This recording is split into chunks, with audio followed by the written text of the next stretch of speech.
Assalamualaikum warahmatullahi wabarakatuh. Halo rekan-rekan mahasiswa semua. Pada kesempatan kali ini, kita akan belajar untuk melakukan klasifikasi citra penginderaan jauh secara digital. Pada praktikum mata kuliah penginderaan jauh acara-acara sebelumnya, rekan-rekan telah belajar untuk melakukan identifikasi dan klasifikasi citra secara visual.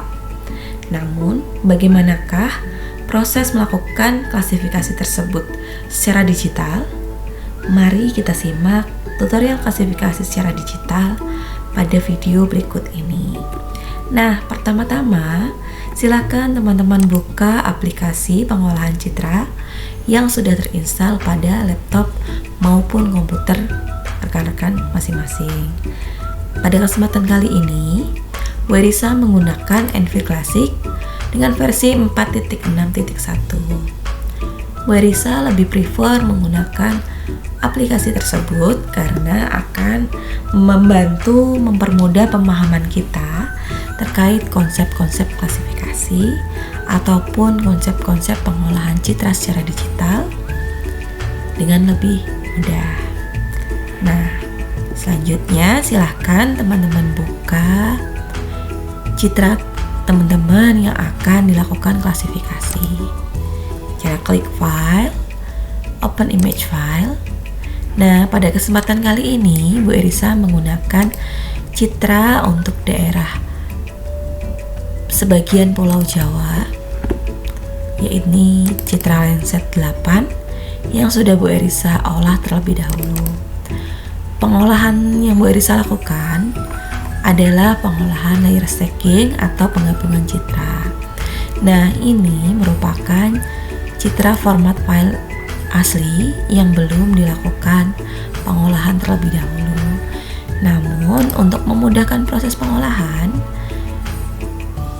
sebelumnya Bu Erisa lakukan proses pemotongan citra pada area of interest. Jadi hanya sebagian citra saja, tidak satu scene citra Bu Erisa lakukan klasifikasi, namun hanya sebagian Jawa, dan telah Bu Erisa gabungkan untuk saluran-saluran yang Bu Erisa butuhkan dalam klasifikasi. Nah, ketika citra sudah dilakukan layer stacking atau dilakukan penggabungan saluran, citra tersebut akan menjadi satu file di mana dalam file tersebut sudah menyimpan masing-masing saluran yang akan digunakan. Nah, sebelumnya silahkan teman-teman lakukan loading untuk display untuk memudahkan proses pengambilan sampel ataupun proses klasifikasi yang akan dilakukan dengan cara klik RGB color. Nah, di RGB color ini teman-teman bisa membuat komposit warna semu ataupun komposit warna asli.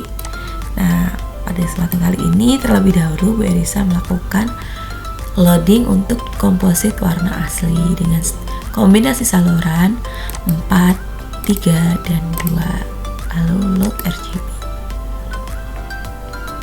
Nah, ini adalah tampilan citra warna asli.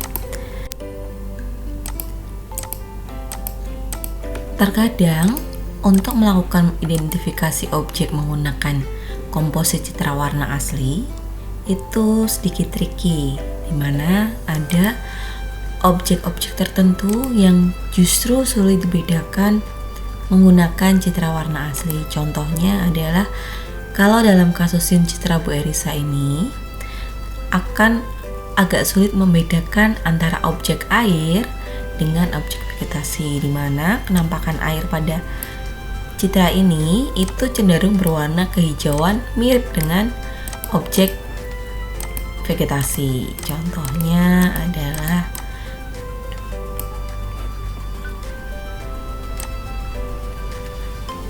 objek tersebut. Nah, ini objek apa? Itu akan sulit diidentifikasi apakah ini air ataupun ini vegetasi.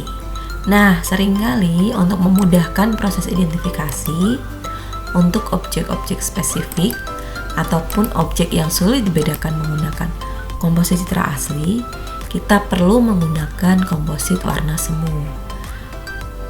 Oleh karenanya, mari kita buka untuk komposit warna semu.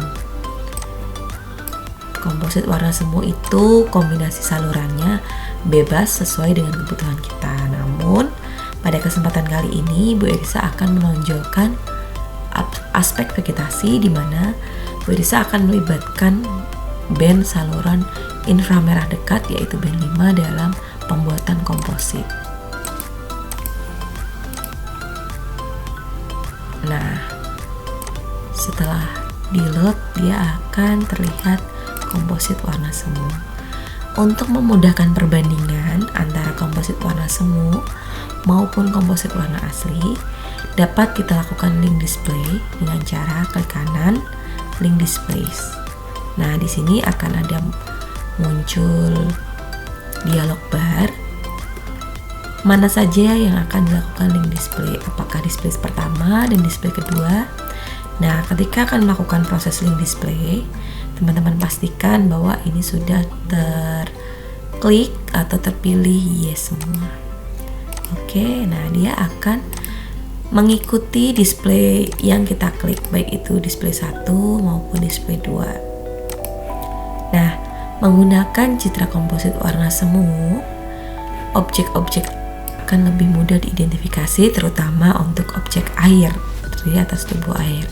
Kenapa? Karena saluran inframerah dekat dia akan sangat peka terhadap vegetasi maupun air, di mana objek air kecenderungannya akan berwarna gelap pekat. Nah, coba kita arahkan untuk objek yang tadi, yaitu objek waduk. Ini adalah genangan air atau waduk. Nah, pada saluran inframerah dekat yang menggunakan inframerah dekat kompositnya, itu akan terlihat jelas bahwa itu adalah objek air. Ini juga untuk sungai-sungai tersebut. Nah, akan sangat mudah membedakan antara objek air dan non-air dengan objek air maupun vegetasi. Kalau untuk yang komposit warna asli ini, ia akan lebih samar, cenderung lebih samar dan akan sulit kita bedakan. Sedangkan pada komposit warna semu akan sangat jelas perbedaan antara objek vegetasi dengan objek air. Jadi silahkan teman-teman explore untuk penggunaan komposit citra yang bisa digunakan.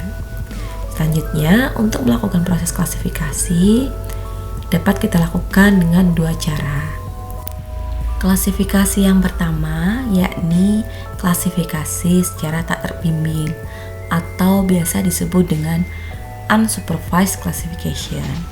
Untuk unsupervised classification ini caranya sangat mudah, yakni kita sebagai operator ataupun analis hanya perlu melakukan perintah klasifikasi, di mana nanti sistem komputer akan melakukan proses klasifikasi secara otomatis. Caranya yakni pada toolbar NV, silakan teman-teman klik classification unsupervised. Nah, di sini akan ada dua algoritma. Yang pertama ada isodata, yang kedua adalah K-means. Nah, untuk proses kali ini kita coba menggunakan algoritma isodata. Silahkan teman-teman pilih citranya. Oke. Nah, di sini peran operator hanya sebatas menentukan beberapa parameter-parameter yang digunakan dalam proses klasifikasi, seperti number of classes dalam klasifikasi, berapakah kelas minimalnya dan kelas maksimalnya. Bisa juga teman-teman tentukan maksimum iteration dan parameter-parameter lainnya.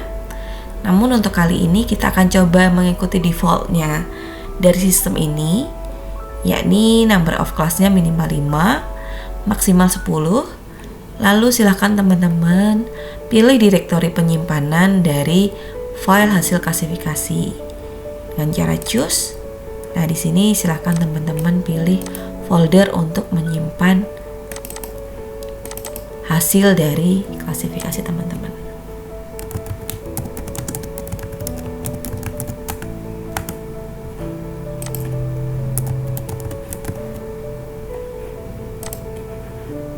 Kalau sudah, diklik OK. Nah, proses klasifikasi akan melakukan iterasi dengan cara seperti ini. Kalau sudah, silakan di-load hasil klasifikasinya, diklik kanan, load band to new display. Nah, ini adalah hasil klasifikasi dari algoritma ISODATA dengan jumlah kelas minimal adalah 5 dan maksimal adalah 10. Coba buka link display. Apakah sudah terklasifikasi dengan baik? Untuk objek air sudah cukup baik, yakni dapat membedakan air seperti genangan, seperti danau, sungai, ataupun laut lepas. Objek air tersebut sudah terklasifikasi dengan baik menggunakan klasifikasi tersebut. Nah, ini merupakan hasil klasifikasi yang dilakukan secara otomatis menggunakan ISODATA. Untuk algoritma lainnya, yang ini K-means ataupun yang lainnya, teman-teman bisa lakukan eksplorasi tersendiri. Itu adalah hasil dari klasifikasi secara unsupervised atau secara tak terbimbing. Selanjutnya, mari kita belajar untuk melakukan proses klasifikasi secara terbimbing atau klasifikasi supervised. Untuk melakukan proses klasifikasi secara terbimbing, terlebih dahulu kita perlu melakukan analisis atau melakukan pengambilan sampel sebagai dasar dari proses komputer untuk melakukan klasifikasi. Cara pengambilan sampel objek yakni dengan cara klik Basic Tools. Di sini teman-teman silahkan cari Region of Interest, ROI Tools. Nah, di ROI Tools ini kita dapat mengambil sampel dalam window image, scroll, ataupun zoom. Untuk window image adalah yang ini, jendela utama yang besar. Nah, sedangkan untuk yang zoom itu adalah yang kecil ini. Sedangkan untuk window scroll itu adalah yang paling besar ini. Nah, ketika teman-teman akan mengambil sampel, perlu diperhatikan yang aktif itu untuk image, scroll, ataupun zoom. Jangan sampai ketika teman-teman mengaktifkan pada zoom, padahal teman-teman ingin mengambil sampel pada lokasi ini, itu tidak bisa dilakukan karena yang aktif adalah zoom. Jadi, ketika yang aktif di bagian zoom, pengambilan sampel hanya bisa dilakukan pada window zoom saja. Seperti itu. Jadi perlu diperhatikan antara zoom, scroll, ataupun. Nah, untuk amannya biasanya Bu Erisa ambil sampelnya itu di bagian zoom. Jadi ketika kita menggeser-geser area kita, area tampilan pada citra, itu tidak akan terambil sampel secara otomatis. Oke, baiklah, kalau begitu mari kita coba ambil sampel untuk 3 objek utama terlebih dahulu. Yang pertama yaitu objek air.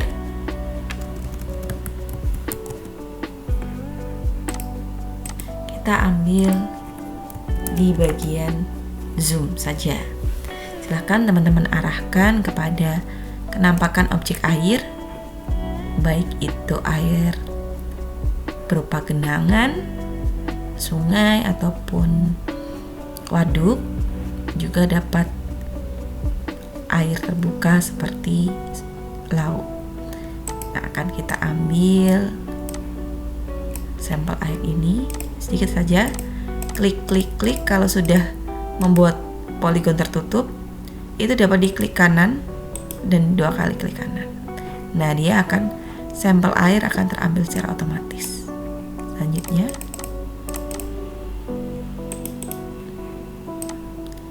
nah, dalam pengambilan sampel itu teman-teman upayakan untuk terdistribusi secara merata. Jadi tidak hanya pada satu objek saja. Jadi air itu kan ada macam-macam, ada sungai, ada danau, ada laut. Nah, kalau bisa itu teman-teman ambil secara merata pada berbagai varian objek yang ada.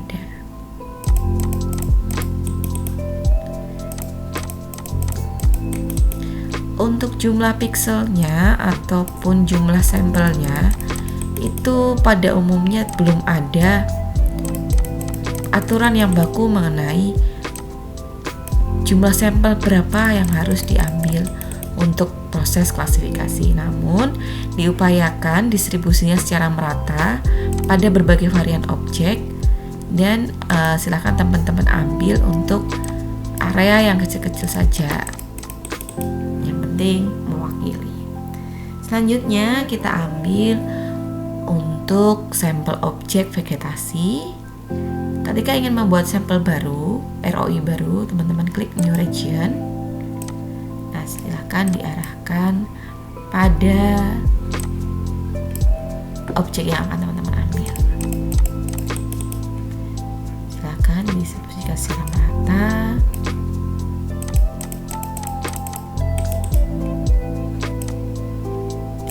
Untuk mengakomodasi berbagai varian yang ada di area kajian kita.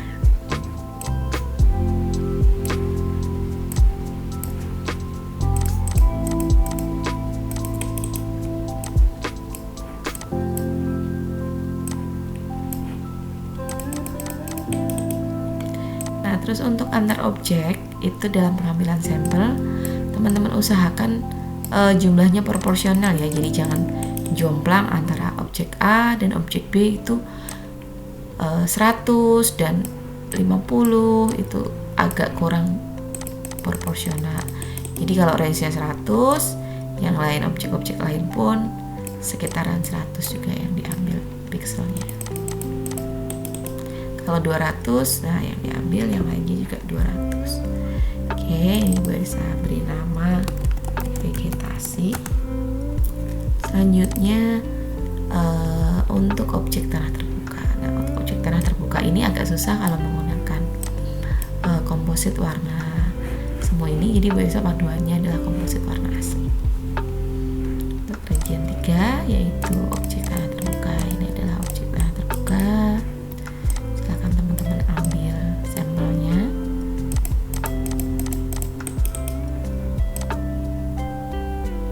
Cari lagi tanah terbuka.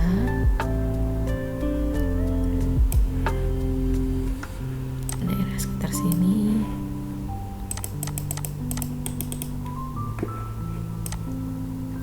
Di sini juga.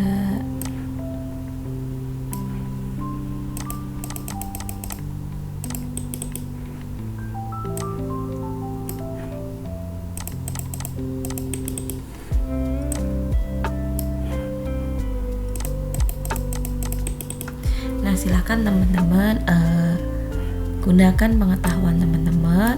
Apabila teman-teman mengetahui wilayah kajiannya, akan lebih mudah dalam proses pengambilan sampel.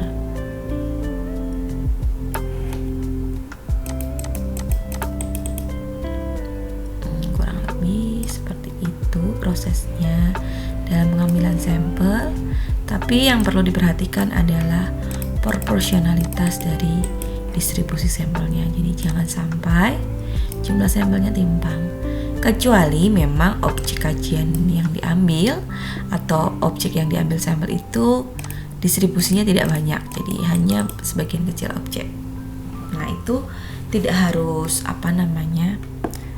seimbang, tidak apa-apa. Ini adalah tanah. Oke, untuk simulasi klasifikasi pada kali ini, Bu Elisa hanya mengambil sampel untuk 3 objek saja. Nah, ini objek sampel yang akan diambil itu bisa teman-teman sesuaikan dengan kebutuhan teman-teman. Dengan skema klasifikasi yang teman-teman acu itu sedetail apa. Apakah air itu dibedakan menjadi air laut, air tawar, ataupun misalnya vegetasi itu dibedakan berdasarkan kerapatannya. Itu bisa teman-teman sesuaikan jumlah sampel yang akan diambil pada proses klasifikasi multispektral secara terbimbing ini. Nah, kalau sudah, ROI ini bisa di-save in case kalau nanti teman-teman memerlukan sampel-sampel ini, jadi tidak harus mengambil sampel dari awal lagi untuk melakukan proses klasifikasi. Nah, bisa di-save misalnya lalu teman-teman cari direktori penyimpanannya. Misalnya ini adalah sampel 1. Oke. Jadi save. Nah, jadi ROI ini dapat kita gunakan sebagai dasar atau training area sistem komputer ini, NV ini, dalam melakukan klasifikasi scene citra yang telah kita potong untuk area of interest kajian kita. Nah, proses klasifikasinya itu dapat dilakukan dengan mudah juga, seperti halnya pada proses klasifikasi secara unsupervised tadi. Namun perbedaannya adalah kita perlu memasukkan sampel terlebih dahulu dalam proses klasifikasi. Classification, supervised. Nah, di sini ada lebih banyak pilihan untuk algoritma klasifikasi. Ada parallel pipe, minimum distance, Mahalanobis system, dan lain sebagainya. Nah, untuk kali ini Bu Elisa akan mencoba menggunakan algoritma maximum likelihood. Silahkan dipilih citra mana yang akan diklasifikasi. Ini adalah citra hasil klasifikasi pertama tadi, atau menggunakan unsupervised classification. Yang ini adalah citra asli yang sudah dipotong. Oke, silahkan dipilih citranya. Nah, ini silahkan teman-teman pilih sampel mana yang akan digunakan, karena hanya 3, Bu Elisa gunakan semuanya. Di sini ada berbagai parameter. Ada output result to file ataupun memori. Nah, kalau memori ini teman-teman tidak perlu menentukan direktori penyimpanan, dan dia akan disimpan oleh memori komputer. Jadi ketika di restart komputer kita akan hilang. Nah, karena kita pilih di file saja. Ini tadi adalah output resultnya. Jadi hasil klasifikasinya maximum likelihood. Oke. Nah, terus selanjutnya ada output rule image. Bisa diklik yes, bisa diklik tidak. Rule image ini adalah kelasnya.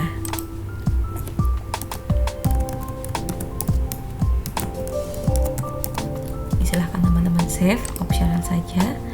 Nah, untuk set probability threshold, probability thresholdnya berapa, data scale factor ini kita ikut default dari sistem ini saja. Lalu klik OK. Nah, proses klasifikasi akan berjalan dengan beberapa kali iterasi. Ini adalah proses iterasi dari klasifikasi maximum likelihood berdasarkan sampel yang telah kita masukkan tadi. Untuk klasifikasi multispektral ini cenderung prosesnya lebih lama karena perhitungannya lebih kompleks menggunakan sampel-sampel yang kita inputkan terlebih dahulu. Kalau sudah, silahkan diklik load to new display. Nah, ini sudah terbagi menjadi 3 kelas seperti yang telah kita inputkan tadi, yaitu air, vegetasi, dan tanah. Nah, untuk vegetasi itu yang berwarna hijau ini. Nah, ini ada rules-nya. Vegetasi berwarna hijau, air berwarna biru. Air berwarna merah, dan tanah berwarna biru.